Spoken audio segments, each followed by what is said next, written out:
हाँ जी students, previous video ਦੇ ਵਿੱਚ ਆਪਾਂ ਮੈਸਲੋ ਦੀ ਹਾਇਰਾਰਕੀ ਥਿਊਰੀ ਪੜ੍ਹੀ ਸੀ। ਇਸ ਦੇ ਵਿੱਚ ਆਪਾਂ ਜਿਹੜੇ ਫਾਈਨੈਂਸ਼ੀਅਲ ਇਨਸੈਂਟਿਵਸ ਨੇ ਉਹ ਡਿਸਕਸ ਕਰਦੇ ਹਾਂ। ਸਭ ਤੋਂ ਪਹਿਲਾਂ ਇਨਸੈਂਟਿਵ ਹੁੰਦੇ ਕੀ ਆ? EMPLOYEES are paid compensation and incentives for making their contribution in the functioning of the organization. ਕਿਸੇ ਵੀ ਕੰਪਨੀ ਦੇ ਵਿੱਚ ਜਿਹੜੇ EMPLOYEES ਹੁੰਦੇ ਆ, ਜਦੋਂ ਉਹ ਆਪਦਾ ਯੋਗਦਾਨ ਪਾਉਂਦੇ ਆ ਉਸ ਕੰਪਨੀ ਦੀ ਵਰਕਿੰਗ ਦੇ ਵਿੱਚ, ਤਾਂ ਉਹਨਾਂ ਨੂੰ ਕੁਛ ਕੰਪਨਸੇਸ਼ਨ, ਕੁਛ ਪੈਸਾ ਜਾਂ ਕੁਛ ਇਨਾਮ ਜਾਂ ਰਿਵॉर्ड ਦਿੱਤਾ ਜਾਂਦਾ ਵਾ।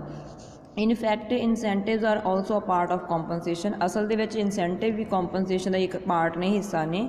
ਸੋ that's why these are also known as incentive compensation. ਇਸੇ ਕਰਕੇ ਇਹਨਾਂ ਨੂੰ ਇਨਸੈਂਟਿਵ ਕੰਪਨਸੇਸ਼ਨ ਵੀ ਕਹਿੰਦੇ ਆ। Incentives are that type of compensation through which EMPLOYEES are motivated to work with high level of efficiency.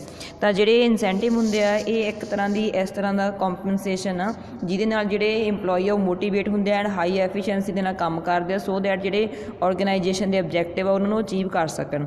Incentive ਦੋ ਤਰ੍ਹਾਂ ਦੇ ਹੁੰਦੇ ਆ। ਅੱਜ ਵਾਲੀ ਜਿਹੜੀ ਇਸ ਵੀਡੀਓ ਦੇ ਵਿੱਚ ਆਪਾਂ ਜਿਹੜੇ ਫਾਈਨੈਂਸ਼ੀਅਲ ਇਨਸੈਂਟਿਵ ਆ ਉਹ ਪੜ੍ਹਾਂਗੇ। ਇੱਕ ਹੁੰਦੇ ਆ ਫਾਈਨੈਂਸ਼ੀਅਲ ਇਨਸੈਂਟਿਵ, ਇੱਕ ਹੁੰਦੇ ਆ ਨਾਨ ਫਾਈਨੈਂਸ਼ੀਅਲ। ਫਾਈਨੈਂਸ਼ੀਅਲ ਕਿਹੜੇ ਹੁੰਦੇ ਆ? Such incentives which are given to those EMPLOYEES whose performance is good in the form of money or cash are known as financial incentives। ਸੋ ਇਹ ਉਹ ਵਾਲੇ ਇਨਸੈਂਟਿਵ ਹੁੰਦੇ ਆ ਜਿਹੜੇ EMPLOYEES ਨੂੰ ਦਿੱਤੇ ਜਾਂਦੇ ਆ ਜਦੋਂ ਆਪਦੀ ਵਧੀਆ ਪਰਫੋਰਮੈਂਸ ਦਿੰਦੇ ਆ ਆਰਗੇਨਾਈਜੇਸ਼ਨ ਦੇ ਵਿੱਚ, ਐਂਡ ਇਹ ਪੈਸੇ ਦੀ ਫਾਰਮ 'ਚ ਹੁੰਦੇ ਆ, ਕੈਸ਼ ਦੀ ਫਾਰਮ 'ਚ ਹੁੰਦੇ ਆ। Financial incentives may be given to the employees either on individual basis or as a group। ਸੋ ਜਿਹੜੇ ਪੈਸੇ ਦੇ ਰੂਪ ਦੇ ਵਿੱਚ ਇਨਸੈਂਟਿਵ ਦਿੱਤੇ ਜਾਂਦੇ ਆ, ਜਾਂ ਤਾਂ ਇਹ ਇਕੱਲੇ EMPLOYEE ਨੂੰ ਦਿੱਤਾ ਜਾ ਸਕਦਾ, ਜਾਂ ਪੂਰੇ ਦੇ ਪੂਰੇ ਗਰੁੱਪ ਨੂੰ ਉਹਨਾਂ ਦੇ ਨੂੰ ਦਿੱਤਾ ਜਾ ਸਕਦਾ, ਐਂਡ ਉਹ ਬਾਅਦ ਵਿੱਚ ਆਪਸ ਦੇ ਵਿੱਚ ਵੰਡ ਲੈਂਦੇ ਆ। So in order to do so several scholars have developed individual incentive systems and group incentive systems. So ਕੁਛ ਲੋਕਾਂ ਨੇ ਜਿਹੜੇ ਮੈਨੇਜਮੈਂਟ ਨਾਲ ਸੰਬੰਧਿਤ ਸਕਾਲਰ ਸੀਗੇ, ਉਹਨਾਂ ਨੇ ਕੁਛ ਇੱਦਾਂ ਦੇ ਸਿਸਟਮ ਬਣਾਇਆ ਜਿਹਦੇ ਵਿੱਚ ਜਾਂ ਇਕੱਲੇ ਪਰਸਨ ਨੂੰ ਵੀ ਇਨਸੈਂਟਿਵ ਦਿੱਤੇ ਜਾ ਸਕਦੇ ਐਂਡ ਪੂਰੇ ਗਰੁੱਪ ਨੂੰ ਵੀ ਦਿੱਤੇ ਜਾ ਸਕਦੇ ਆ। ਸਭ ਤੋਂ ਪਹਿਲਾਂ ਜਿਹੜੇ ਮੇਨ ਟਾਈਪਸ ਨੇ ਫਾਈਨੈਂਸ਼ੀਅਲ ਇਨਸੈਂਟਿਵ ਦੇ, ਆਪਾਂ ਉਹ ਪੜ੍ਹਦੇ ਹਾਂ। ਪਹਿਲਾ ਹੈ ਪੇ ਐਂਡ ਅਲਾਉੈਂਸ। ਪੇ ਹੁੰਦੀ ਹੈ ਸੈਲਰੀ, ਤਨਖਾਹ। Pay is the basic financial incentive along with basic pay many allowances are also pay to the EMPLOYEES such as dearness allowance, medical allowance, travelling allowance et cetera. So ਜਿਹੜੀ ਪੇ ਹੁੰਦੀ ਹੈ ਇੱਕ basic money ਹੁੰਦੀ ਹੈ ਜਿਹੜੀ person ਨੂੰ ਕੰਮ ਕਰਨ 'ਤੇ ਮਿਲਦੀ ਆ। ਇਸ ਤੋਂ ਇਲਾਵਾ ਹੋਰ ਵੀ ਕਾਫੀ ਸਾਰੇ ਫਾਰਮ ਦੇ ਵਿੱਚ ਉਹਨੂੰ ਅਲੱਗ ਤੋਂ ਪੈਸੇ ਦਿੱਤੇ ਜਾਂਦੇ ਆ, ਜਿਵੇਂ ਕਿ ਡੀਅਰਨੈਸ ਅਲਾਊਂਸ। ਇਹ ਹੁੰਦਾ ਵੀ ਜਦੋਂ ਕਿਸੇ ਵੀ ਦੇਸ਼ ਦੇ ਵਿੱਚ ਜਿਹੜੀ ਮਹਿੰਗਾਈ ਆ, ਇਨਫਲੇਸ਼ਨ ਆ, ਜਦੋਂ ਵੱਧਦੀ ਜਾਂਦੀ ਆ, ਉਸ ਨੂੰ ਕੈਲਕੂਲੇਟ ਕਰਕੇ ਅਲੱਗ ਤੋਂ ਸੈਲਰੀ ਦੇ ਨਾਲ ਪੈਸੇ ਦਿੱਤੇ ਜਾਂਦੇ ਆ, ਉਹਨੂੰ ਡੀਅਰਨੈਸ ਅਲਾਉੈਂਸ ਬੋਲਦੇ ਆ। ਮੈਡੀਕਲ ਅਲਾਉੈਂਸ ਹੁੰਦਾ ਵੀ ਜੇ ਮੰਨ ਲਓ ਤੁਸੀਂ ਕਦੇ ਬਿਮਾਰ ਹੋ ਜਾਂਦੇ ਹੋ, ਠੀਕ ਆ, ਤਾਂ ਤੁਹਾਡੇ ਮੈਡੀਕਲ ਖਰਚਿਆਂ ਲਈ ਤੁਹਾਨੂੰ ਪੈਸੇ ਮਿਲਣਗੇ। ਟਰੈਵਲਿੰਗ ਅਲਾਉੈਂਸ ਮਤਲਬ ਤੁਹਾਨੂੰ ਕਿਸੇ ਜਗ੍ਹਾ ਘੁੰਮਣ ਦੇ ਲਈ ਕੋਈ ਪੈਸੇ ਵਗੈਰਾ ਕੰਪਨੀ ਵੱਲੋਂ ਦਿੱਤੇ ਜਾਂਦੇ ਆ, ਠੀਕ ਆ, ਕੁਛ ਸਮੇਂ ਦੀ ਛੁੱਟੀ ਦਿੱਤੀ ਜਾਂਦੀ ਆ। So there is an increase in pay and allowance of the EMPLOYEES after a specific time period. ਹੁਣ ਇਹ ਨਹੀਂ ਹੈਗਾ ਵੀ ਇੱਕ ਵਾਰ ਸੈਲਰੀ ਸੈੱਟ ਕਰਤੀ ਜਾਂ ਅਲਾਉੈਂਸ ਸੈੱਟ ਕਰਤੇ ਉਸ ਤੋਂ ਬਾਅਦ ਬਦਲਣੇ ਨਹੀਂ ਹੈਗੇ। ਸਮੇਂ ਦੇ ਨਾਲ ਨਾਲ ਇਹ ਬਦਲਦੇ ਰਹਿੰਦੇ ਆ। ਜਿਵੇਂ ਜਿਵੇਂ ਮਹਿੰਗਾਈ ਵੱਧਦੀ ਆ, ਤਨਖਾਹ ਵੀ ਵੱਧਦੀ ਜਾਂਦੀ ਆ, ਐਂਡ ਨਾਲ ਜਿਹੜੇ ਅਲਾਉੈਂਸ ਆ ਉਹ ਵੀ ਵੱਧਦੇ ਜਾਂਦੇ ਆ। Generally the increase in pay and allowance of the EMPLOYEES depend upon their performance. ਕਿਸੇ ਵੀ EMPLOYEE ਨੂੰ ਕਿੰਨਾ ਅਲਾਉੈਂਸ ਦਿੱਤਾ ਜਾਊਗਾ, ਕਿੰਨੀ ਉਹਦੀ ਪੇ ਹੋਊਗੀ, ਇਹ ਉਹਦੀ ਪਰਫੋਰਮੈਂਸ 'ਤੇ ਹੀ ਡਿਪੈਂਡ ਕਰਦਾ। ਨੈਕਸਟ ਹੈ ਆਪਣੇ ਕੋਲੇ productivity. Productivity linked wage system. ਜਿਵੇਂ ਜਿਵੇਂ ਆਪਾਂ ਵੱਧ ਪ੍ਰੋਡਕਸ਼ਨ ਕਰਾਂਗੇ ਉਹਦੇ ਹਿਸਾਬ ਨਾਲ ਸਾਨੂੰ ਜਿਹੜੀ ਵੇਜਸ ਆ ਉਹ ਵੱਧ ਮਿਲਣਗੀਆਂ। Another type of financial incentive is productivity linked wage system. Under it financial incentive given to the EMPLOYEES depend upon their productivity. ਇਹਦੇ ਵਿੱਚ ਜਿਹੜਾ ਫਾਈਨੈਂਸ਼ੀਅਲ ਇਨਸੈਂਟਿਵ ਦਿੱਤੇ ਜਾਂਦੇ EMPLOYEES ਨੂੰ, ਉਹਨਾਂ ਦੀ ਪ੍ਰੋਡਕਟੀਵਿਟੀ 'ਤੇ ਡਿਪੈਂਡ ਕਰਦੇ ਆ। The higher the productivity the more is the financial incentive. So ਜਿੰਨਾ ਜ਼ਿਆਦਾ ਉਹ ਪ੍ਰੋਡਕਸ਼ਨ ਕਰਨਗੇ ਜਾਂ ਇੰਡੀਵਿਜੂਅਲ ਲੈਵਲ 'ਤੇ ਜਾਂ ਗਰੁੱਪ ਲੈਵਲ 'ਤੇ, ਉਨੀ ਹੀ ਜ਼ਿਆਦਾ ਉਹਨਾਂ ਨੂੰ ਜਿਹੜੇ ਇਨਸੈਂਟਿਵ ਆ ਉਹ ਦਿੱਤੇ ਜਾਣਗੇ। ਨੈਕਸਟ ਹੈਗਾ bonus. Bonus refers to that specific additional payment to the employees which is in excess of pay and allowance and is paid to the employees due to their better performance। Bonus ਉਦੋਂ ਦਿੱਤਾ ਜਾਂਦਾ ਹੈ, ਦੇਖੋ ਇਹ salary ਤੇ ਅਲਾਉੈਂਸ ਤੋਂ ਇਲਾਵਾ ਹੁੰਦਾ ਵਾ, ਠੀਕ ਆ। ਇਹ ਉਦੋਂ ਦਿੰਦੇ ਆ ਜਦੋਂ ਕੋਈ ਪਰਸਨ ਬਹੁਤ ਵਧੀਆ ਪਰਫੋਰਮੈਂਸ ਦਿੰਦਾ ਵਾ। whenever the performance of the employees is better than the specified standards they are given bonus। ਸੋ ਜਦੋਂ ਵੀ ਕਿਸੇ ਕੰਪਨੀ ਦੇ ਜਿਹੜੇ EMPLOYEES ਨੇ ਇੱਕ ਕੋਈ ਸਟੈਂਡਰਡ ਸੈੱਟ ਕੀਤਾ, ਉਹਦੇ ਨਾਲ ਵੀ ਵਧੀਆ ਪਰਫੋਰਮੈਂਸ ਦਿੰਦੇ ਆ, ਤਾਂ ਉਹਨਾਂ ਨੂੰ ਬੋਨਸ ਦਿੱਤਾ ਜਾਂਦਾ ਵਾ, ਠੀਕ ਆ। Next हैगा retirement benefits।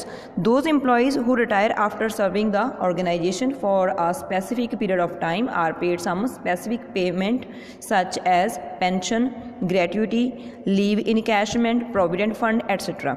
ਸੋ ਜਦੋਂ ਵੀ ਕੋਈ ਇੰਪਲੋਈ ਆਪਦੀ ਇੱਕ ਕੰਪਨੀ ਦੇ ਵਿੱਚ ਜੋਬ ਕਰਨ ਤੋਂ ਬਾਅਦ ਇੱਕ ਸਪੈਸੀਫਿਕ ਸਮੇਂ ਤੋਂ ਜਾਂ ਇੱਕ ਉਮਰ ਦੇ ਉੱਪਰ, ਜੇ ਮੰਨ ਲਓ 65 ਸਾਲ ਜਾਂ 60 ਸਾਲ ਦੀ ਉਮਰ 'ਤੇ ਜਾ ਕੇ ਉਹ ਰਿਟਾਇਰ ਹੁੰਦਾ ਵਾ, ਤਾਂ ਉਹਨੂੰ ਕੁਛ ਬੈਨੀਫਿਟਸ ਦਿੱਤੇ ਜਾਂਦੇ ਆ, ਜਿਵੇਂ ਕਿ ਉਹਨੂੰ ਪੈਨਸ਼ਨ ਦਿੰਦੇ ਨੇ ਉਹ, ਠੀਕ ਆ, ਉਹਨੂੰ ਮਹੀਨੇ ਬਾਅਦ ਪੈਨਸ਼ਨ ਮਿਲਦੀ ਆ। ਗ੍ਰੈਟੂਇਟੀ ਹੁੰਦਾ ਵਾ, ਜਿਵੇਂ ਜੋਬ ਤੋਂ ਜਦੋਂ ਉਹ ਹਟੂਗਾ, ਮਤਲਬ ਜਿਹੜੇ ਦਿਨ ਉਹਦੀ ਰਿਟਾਇਰਮੈਂਟ ਹੋਈ ਨਾਲ ਅਲੱਗ ਤੋਂ ਇਕੱਠਾ ਪੈਸਾ ਵੀ ਦਿੰਦੇ ਆ, ਠੀਕ ਆ, ਉਹਦੀ ਕੁਛ ਪਰਸੈਂਟੇਜ ਹੁੰਦੀ ਆ ਸੈਲਰੀ ਦੀ, ਉਹ ਵੀ ਜਿਹੜੇ ਪਿਛਲੇ 20-25 ਸਾਲ ਉਹਨੇ ਜੋਬ ਕੀਤੀ ਉਹਦੇ ਇਕੱਠੇ ਹੋਏ ਹੋਏ ਪੈਸੇ ਹੁੰਦੇ ਇੱਕ ਤਰ੍ਹਾਂ ਦੇ। ਅੱਗੇ ਹੈ ਲੀਵ ਇਨਕੈਸ਼ਮੈਂਟ। ਲੀਵ ਇਨਕੈਸ਼ਮੈਂਟ ਹੁੰਦਾ ਵੀ ਤੁਸੀਂ ਜਿੰਨਾ ਟਾਈਮ ਜੋਬ ਕੀਤੀ ਹੈ, ਜਿਵੇਂ ਮੰਨ ਲਓ ਸਾਲ 'ਚ ਤੁਹਾਨੂੰ ਛੁੱਟੀਆਂ ਅਲਾਊਡ ਸੀਗੀਆਂ 12, ਬਟ ਤੁਸੀਂ 2-2 ਜਾਂ 3-3 ਹੀ ਕੀਤੀਆਂ ਹੋਈਆਂ, ਤਾਂ ਉਹ ਛੁੱਟੀਆਂ ਜਿਹੜੇ ਤੁਸੀਂ ਨਹੀਂ ਕੀਤੀਆਂ ਉਹਦੇ ਇਕੱਠੇ ਪੈਸੇ ਮਿਲਦੇ ਆ। ਪ੍ਰੋਵੀਡੈਂਟ ਫੰਡ ਹੁੰਦਾ, ਇਹਨੂੰ PF ਫੰਡ ਵੀ ਆਪਾਂ ਕਹਿ ਦਿੰਦੇ ਹਾਂ, ਠੀਕ ਆ। ਸੋ ਇਹਦੇ ਵਿੱਚ ਕੀ ਹੁੰਦਾ ਕਿ ਤੁਹਾਡੀ ਸੈਲਰੀ ਦੇ ਵਿੱਚੋਂ ਕੁਛ ਅਮਾਊਂਟ ਪਹਿਲਾਂ ਥੋੜ੍ਹੀ ਕੱਟਦੇ ਰਹਿੰਦੇ ਆ, ਅਤੇ ਕੁਛ ਜਿਹੜਾ ਤੁਹਾਡਾ ਇੰਪਲੋਇਰ ਹੁੰਦਾ ਉਹ ਵੀ ਆਪਦੀ ਅਮਾਊਂਟ ਜਮ੍ਹਾਂ ਕਰਵਾਈ ਜਾਂਦਾ ਹੁੰਦਾ, ਠੀਕ ਆ। ਤਾਂ ਉਸ ਤੋਂ ਬਾਅਦ ਫਿਰ ਇਕੱਠੇ ਹੋ ਕੇ ਪੈਸੇ ਮਿਲਦੇ ਆ। these payments are also an example of a financial incentive। ਸੋ ਇਹ ਪੇਮੈਂਟਸ ਵੀ ਕਾਹਦੀਆਂ ਐਗਜ਼ਾਮਪਲਸ ਨੇ? ਫਾਈਨੈਂਸ਼ੀਅਲ ਇਨਸੈਂਟਿਵ ਦੀ ਐਗਜ਼ਾਮਪਲ ਨੇ। ਅੱਗੇ ਹੈ commission. In many organizations, commission is paid to the employees of the sales department as a financial incentive। Commission ਦਾ ਮਤਲਬ ਹੁੰਦਾ ਹੈ ਕਿ ਜਿਹੜੀਆਂ ਸੇਲ ਡਿਪਾਰਟਮੈਂਟ ਹੁੰਦਾ ਸਾਡਾ, ਜਦੋਂ ਆਪਾਂ ਕਿਸੇ ਚੀਜ਼ ਨੂੰ ਵਿਕਵਾਉਣ ਦੇ ਵਿੱਚ ਜਾਂ ਵੇਚਣ 'ਚ ਹੈਲਪ ਕਰਦੇ ਹਾਂ, ਜਾਂ ਕਹਿ ਦਈਏ ਆਪਾਂ ਜਿਵੇਂ ਆਪਾਂ ਕਹਿੰਦੇ ਮਹੀਨੇ ਦੀ ਆਪਾਂ ਟਾਰਗੇਟ ਰੱਖਿਆ ਵੀ 12 ਗੱਡੀਆਂ ਵੇਚਣੀਆਂ ਨੇ, ਬਟ ਆਪਾਂ 12 ਦੀ ਬਜਾਏ ਉਦੋਂ ਵੱਧ ਵੀ ਵੇਚਦੀਆਂ, ਤਾਂ ਹਰ ਇੱਕ ਗੱਡੀ ਦੇ ਵਿਕਣ ਤੋਂ ਬਾਅਦ ਸਾਨੂੰ ਉਹਦੇ ਵਿੱਚ ਕਮਿਸ਼ਨ ਮਿਲੂਗਾ, ਠੀਕ ਆ। 2000 ਹੋ ਸਕਦਾ, 5000 ਹੋ ਸਕਦਾ ਪਰ ਗੱਡੀ, ਠੀਕ ਆ। ਸੋ ਇਹਨੂੰ ਅਸੀਂ ਕਮਿਸ਼ਨ ਕਹਿੰਦੇ ਹਾਂ। Along with the minimum guaranteed pay, employees gets commission on the basis of specific method and this encourages him to work more efficiently. So ਜਿਹੜੀ ਸਾਡੀ ਗਰੰਟੀਡ ਪੇ ਆ, ਜਿਹੜੀ ਸੈਲਰੀ ਉਹ ਤਾਂ ਮਿਲਣੀ ਆ। ਉਸ ਤੋਂ ਇਲਾਵਾ ਜਿੰਨਾ ਅਸੀਂ ਕੋਈ ਚੀਜ਼ਾਂ ਵਿਕਵਾਵਾਂਗੇ ਆਪਦੀ ਕੰਪਨੀ ਦੀ, ਜਿਵੇਂ ਮੋਟਰਸਾਈਕਲ ਵਿਕਵਾਵਾਂਗੇ, ਗੱਡੀਆਂ ਜਾਂ ਹੋਰ ਚੀਜ਼ ਹੋ ਸਕਦੀ ਆ, ਜਿੰਨੀ ਅਸੀਂ ਵੱਧ ਸੇਲ ਕਰਾਂਗੇ ਉਨੀ ਹੀ ਸਾਨੂੰ ਪ੍ਰਤੀ ਚੀਜ਼ ਦੇ ਵਿੱਚੋਂ ਕੀ ਮਿਲੂਗਾ? ਕਮਿਸ਼ਨ ਮਿਲੂਗਾ, ਠੀਕ ਆ। ਸੋ ਇਹਦੇ ਨਾਲ ਜਿਹੜੇ ਇੰਪਲੋਈ ਆ ਉਹ ਇਨਕਰੇਜ ਹੁੰਦੇ ਆ ਅੱਗੇ ਵਾਸਤੇ, ਵਧੀਆ ਤਰੀਕੇ ਨਾਲ ਹੋਰ ਕੰਮ ਕਰਦੇ ਆ। ਨੈਕਸਟ ਹੈਗਾ fringe benefits and perks. In present times in many organizations, employees are given special benefits and facilities to promote them to work more efficiently, such as car or two-wheeler allowance, child education allowance, telephone allowance etcetera. ਅੱਜ ਦੇ time ਦੇ ਵਿੱਚ ਬਹੁਤ ਸਾਰੀਆਂ ਸੰਸਥਾਵਾਂ ਇੱਦਾਂ ਦੀਆਂ ਨੇ ਆਪਦੇ ਇੰਪਲੋਈਜ਼ ਨੂੰ ਕੁਛ ਸਪੈਸ਼ਲ ਬੈਨੀਫਿਟ ਜਾਂ ਕੁਛ ਸਪੈਸ਼ਲ ਫੈਸਿਲਿਟੀਜ਼ ਦਿੰਦੀਆਂ ਨੇ, ਜਿਹਦੇ ਨਾਲ ਉਹ ਜ਼ਿਆਦਾ ਹੋਰ ਐਫੀਸ਼ੀਐਂਟ ਤਰੀਕੇ ਨਾਲ ਕੰਮ ਕਰਦਾ। ਜਿਵੇਂ ਮੰਨ ਲਓ 2-wheeler ਅਲਾਵੈਂਸ, ਜਿਵੇਂ ਇੱਕ ਮੰਨ ਲਓ ਕੋਈ ਸੇਲਸ ਵਾਲਾ ਪਰਸਨ ਆ, ਉਹਨੂੰ ਜਿਹੜੀ ਉਹਦਾ ਮੋਟਰਸਾਈਕਲ ਆ ਜਾਂ ਉਹਦੀ ਗੱਡੀ ਆ, ਉਹਦੇ ਵਿੱਚ ਤੇਲ ਪਾਉਣ ਦੇ ਲਈ ਵੀ ਪੈਸੇ ਕੰਪਨੀ ਵੱਲੋਂ ਦਿੱਤੇ ਜਾਂਦੇ ਆ। ਇਸ ਤੋਂ ਇਲਾਵਾ ਚਾਈਲਡ ਅਲਾਵੈਂਸ, ਮਤਲਬ ਬੱਚਿਆਂ ਦੀ ਜਿਹੜੀ ਐਜੂਕੇਸ਼ਨ ਆ ਉਹਦੇ ਲਈ ਪੈਸੇ ਮਿਲਦੇ ਆ, ਠੀਕ ਆ। ਉਹਨਾਂ ਦੇ ਬੱਚਿਆਂ ਦੀ ਜਿਹੜੀ ਆਪਾਂ ਕਹੀਏ ਫੀਸ ਆ ਉਹ ਕੰਪਨੀ ਵੱਲੋਂ ਪੇ ਕੀਤੀ ਜਾਂਦੀ ਆ। ਟੈਲੀਫੋਨ ਅਲਾਵੈਂਸ, ਮਤਲਬ ਉਹਨਾਂ ਨੂੰ ਮਹੀਨੇ ਦਾ ਭੱਤਾ ਮਿਲਦਾ ਵਾ, ਜਿਹਦੇ ਨਾਲ ਉਹ ਆਪਦੇ ਫੋਨ ਦੇ ਜਿਹੜੇ ਖਰਚੇ ਆ ਉਹ ਕਵਰ ਕਰ ਸਕਦੇ ਆ। So such payments are also a type of financial incentive. ਤਾਂ ਇਹ ਵੀ ਇੱਕ ਫਾਈਨੈਂਸ਼ੀਅਲ ਇਨਸੈਂਟਿਵ ਹੈ। ਅਗਲਾ ਹੈ ਆਪਣੇ ਕੋਲ profit sharing. Profit sharing is also a method of giving financial incentives to the employees. Under it, the owners of the organization distribute a certain part of the net profit of the organization among employees. So profit sharing, as ਇਹਦੇ ਨੇਮ ਤੋਂ ਹੀ clear ਆ, ਇਹਦੇ ਵਿੱਚ ਜਿਹੜੀ company ਦੇ ਮਾਲਕ ਹੁੰਦੇ ਆ, ਉਹ ਜਿਹੜੀ ਕੰਪਨੀ ਦਾ ਜੋ ਵੀ ਨੈਟ ਪ੍ਰੋਫਿਟ ਕੁੱਲ ਆਮਦਨ ਹੋਈ ਆ ਉਹਦੇ ਵਿੱਚੋਂ ਕੁਛ ਹਿੱਸਾ ਆਪਦੇ ਇੰਪਲੋਈਜ਼ ਦੇ ਵਿੱਚ ਉਸ ਕਮਾਈ ਦਾ ਵੰਡਦੇ ਆ। This distributed profit is more than the regular wages of the employees।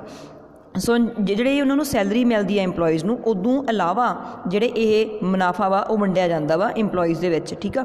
Profit sharing is generally done in the form of cash ਔਰ ਦਾ ਸ਼ੇਅਰਸ ਆਫ ਦਾ ਆਰਗੇਨਾਈਜੇਸ਼ਨ। ਹੁਣ ਕੰਪਨੀ ਦਾ ਜਿਹੜਾ ਮੁਨਾਫਾ ਵਾ ਆਪਦੇ ਇੰਪਲੋਈਜ਼ ਦੇ ਵਿੱਚ ਜਾਂ ਤਾਂ ਕੈਸ਼ ਦੇ ਰੂਪ 'ਚ ਵੰਡਿਆ ਜਾ ਸਕਦਾ ਹੈ, ਜਾਂ ਫਿਰ ਉਹਨਾਂ ਨੂੰ ਸ਼ੇਅਰ ਦਿੱਤੇ ਜਾ ਸਕਦੇ ਆ, ਕੰਪਨੀ ਦੇ ਵਿੱਚ ਹਿੱਸੇਦਾਰੀ ਹੋ ਜੂ ਇੱਕ ਤਰ੍ਹਾਂ ਦੀ ਉਹਨਾਂ ਦੀ। ਅੱਗੇ ਹੈ ਕੋ partnership. Co-partnership is a technique of profit sharing between the employees and the management। ਇਹ ਇੱਕ ਤਰ੍ਹਾਂ ਦੀ ਟੈਕਨੀਕ ਆ ਜਿਹਦੇ ਨਾਲ ਜਿਹੜੇ ਪ੍ਰੋਫਿਟ ਸ਼ੇਅਰ ਕਰ ਲੈਂਦੇ ਆ ਕੰਪਨੀ ਵਾਲੇ ਆਪਦੇ ਇੰਪਲੋਈਜ਼ ਦੇ ਨਾਲ, ਠੀਕ ਆ। ਸੋ ਇਹਦੇ ਵਿੱਚ ਹੁੰਦਾ ਕੀ ਆ? Under this method shares of the enterprise are sold to the employees at a lower price and payment from them is also taken in the form of instalments. ਇਹਦੇ ਵਿੱਚ ਜਿਹੜੇ ਕੰਪਨੀ 'ਚ ਜੋਬ ਕਰਨ ਵਾਲੇ ਪਰਸਨ ਆ, ਉਹਨਾਂ ਨੂੰ company ਦੇ ਸ਼ੇਅਰ ਥੋੜ੍ਹੇ ਘੱਟ ਮੁੱਲ 'ਤੇ ਦੇ ਦਿੰਦੇ ਆ। ਉਹ ਜਿਨ੍ਹਾਂ ਨੇ ਹੁਣ ਮੰਨ ਲਓ ਸ਼ੇਅਰ ਹੀ ਖਰੀਦ ਲਏ, ਇਟ ਮੀਨਸ ਉਹ ਕੰਪਨੀ ਦੇ ਵਿੱਚ ਉਹਨਾਂ ਦੀ ਓਨਰਸ਼ਿਪ ਹੋ ਗਈ।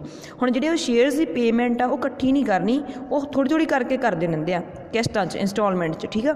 ਦਸ employees are made partners in the ownership and profit of the organisation or enterprise. So ਇਸ ਤਰੀਕੇ ਨਾਲ ਜਿਹੜੇ ਕੰਪਨੀ ਦੇ ਵਿੱਚ ਕੰਮ ਕਰਨ ਵਾਲੇ ਇੰਪਲੋਈ ਹੁੰਦੇ ਆ ਉਹ ਪਾਰਟਨਰ ਬਣ ਜਾਂਦੇ ਆ ਓਨਰਸ਼ਿਪ ਦੇ ਵਿੱਚ, ਐਂਡ ਕੰਪਨੀ ਦਾ ਪ੍ਰੋਫਿਟ ਉਹਨਾਂ ਨੂੰ ਮਿਲਦਾ, hence they get dividend out of the profit of the organisation. So ਜਦੋਂ ਵੀ ਕੰਪਨੀ ਨੂੰ ਕੋਈ ਮੁਨਾਫਾ ਹੁੰਦਾ ਤਾਂ ਉਹਨਾਂ ਨੂੰ ਡਿਵੀਡੈਂਡ ਵੰਡਿਆ ਆਉਂਦਾ ਵਾ। ਠੀਕ ਆ ਜੀ, ਅੱਜ ਲਈ ਇੰਨੇ ਹੀ। ਨੈਕਸਟ ਵੀਡੀਓ ਦੇ ਵਿੱਚ ਆਪਾਂ ਨੌਨ ਫਾਈਨੈਂਸ਼ੀਅਲ ਇਨਸੈਂਟਿਵ ਪੜ੍ਹਾਂਗੇ।